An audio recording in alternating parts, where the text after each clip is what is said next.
प्रभु यीशु के सामर्थ्य नाम में आप सबको जय मसीह की। Praise the Lord. आइए आज के मनन के लिए हम परमेश्वर के पवित्र वचन को निकालें। मेरे साथ प्रभु के वचन को निकालिएगा। यिर्मयाह की किताब उसका 6 अध्याय और उसका वचन 16। यहाँ लिखा है, यहोवा यूँ भी कहता है, सड़कों पर खड़े होकर देखो और पूछो कि प्राचीन काल का अच्छा मार्ग कौन सा है, उसी में चलो और तुम अपने अपने मन में चैन पाओगे। Praise the Lord, hallelujah. प्रभु के लोगों, बाइबल परमेश्वर का वचन इस प्रकार से कहता, प्रभु के दास यशायाह यिर्मयाह नबी ने इस बात को बोला कि पता करो प्राचीन मार्ग, प्राचीन आज्ञा, प्राचीन परमेश्वर। Praise the Lord, hallelujah. सनातन परमेश्वर।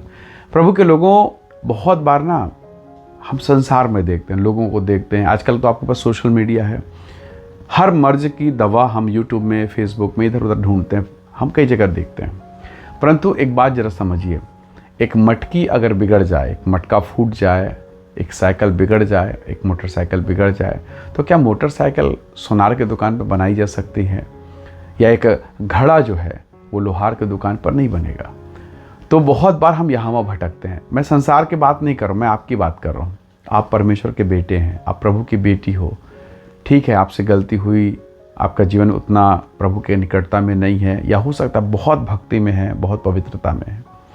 पर आपको ये बात समझना है कि आप परमेश्वर के बच्चे हैं और प्रभु की निगाह आप पर है। प्रभु ने कहा, एक दूध पिलाने वाली माँ तुझे भूल जाएगी, तुझे छोड़ देगी, मैं तुझे कभी ना छोड़ूंगा, ना कभी तुझे त्यागूंगा। तो जब मैं परमेश्वर के वचन पर विश्वास को बना के रखता हूँ और मुझे कन्फर्म है, आपको पता है, आपके हाथ में 500 रुपये का नोट है और कोई कहे ये कागज़ है, कागज़ है, कागज़ है, आप कैसे मानेंगे? आपको कन्फर्म है ना।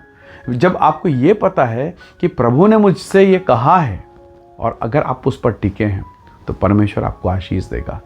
देखिए, यूसुफ को पाप करने का पूरा अनुभव था, पाप करने के बारे में वो जानता था और उसे अवसर भी मिला। पर जब कोई भी नहीं था तब भी वो मान के चला कि प्रभु यहोवा मुझे देख रहा है। यूसुफ ने पाप के लिए हाथ नहीं बढ़ाया। वो धार्मिकता में था, पवित्रता में था, फिर भी उसके भाइयों ने अत्याचार किया। क्या उनके अत्याचार का जवाब उसने अत्याचार से दिया? क्या उनके बुरे करने से उसने बुरा किया? नहीं किया। वो अपने धार्मिकता में टिका रहा।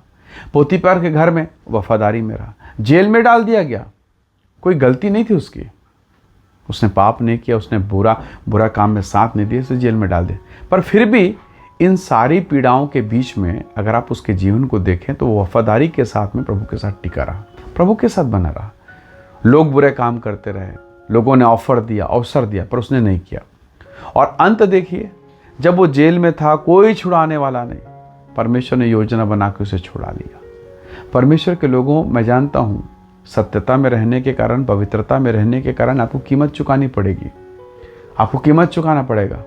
सोना तभी चमकता है जब वो आग की भट्ठी में डाला जाता है।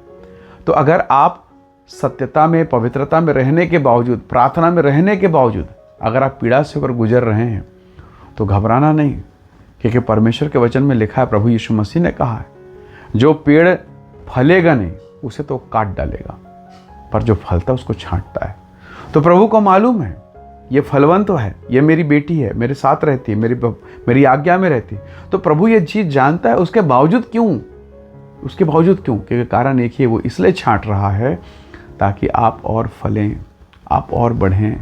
और ये अभी नहीं समझ में आएगा, पर एक समय आएगा, एक अवसर आएगा, कुछ वर्षों के बाद, कुछ महीनों के बाद, और आप रोते हुए धन्यवाद देंगे और गवाही देंगे कि सच में मेरा परमेश्वर महान है कि उस बीमारी, उस गरीबी, उस तकलीफ, उस पीड़ा के द्वारा उसने अपने चरणों पर मुझे बुला लिया और मुझे अवसर दिया कि मैं उसके पवित्र नाम को जान सकूं। प्रभु की योजना बहुत गंभीर है, बहुत अद्भुत है, उसे मनुष्य की बुद्धि से समझ पाना बहुत कठिन है। इसलिए यदि आज वर्तमान में अगर दुख और पीड़ा में है, तकलीफ में है, तो परमेश्वर के वचन पर मन लगाइए, उसके वचन को पढ़िए।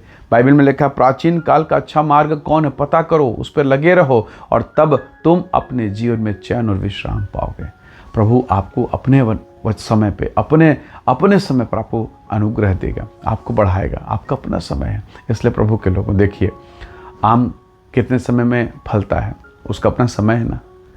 पर आप इस बात को भी जानते हैं कि मौसम वाले फल, मौसम वाले फूल बस वो 4 महीने के हैं, आए, बोए गए, बढ़े, खिले और ख़त्म।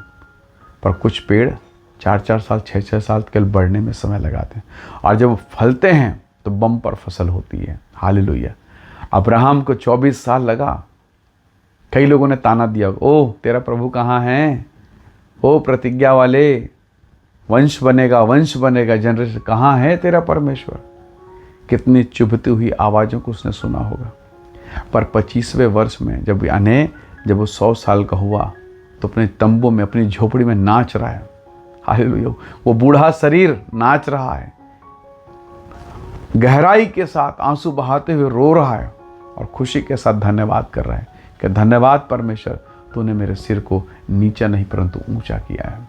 हालेलुया। तो प्रभु के लोगों, हर बात का एक समय है और उस समय तक आपको टिकना पड़ेगा, उस समय तक रहना पड़ेगा, और तब परमेश्वर की स्वर्गीय आशीषें आपको मिलेंगी। वो महिमा की आशीषें जो आपने कभी सोचा नहीं, वो सब कुछ उसने आप कर मेरे लिए रखा है। तो बेहतर है अगर हम अंत तक धीरज धरेंगे, बहुत बड़े प्रतिफल को पाएंगे।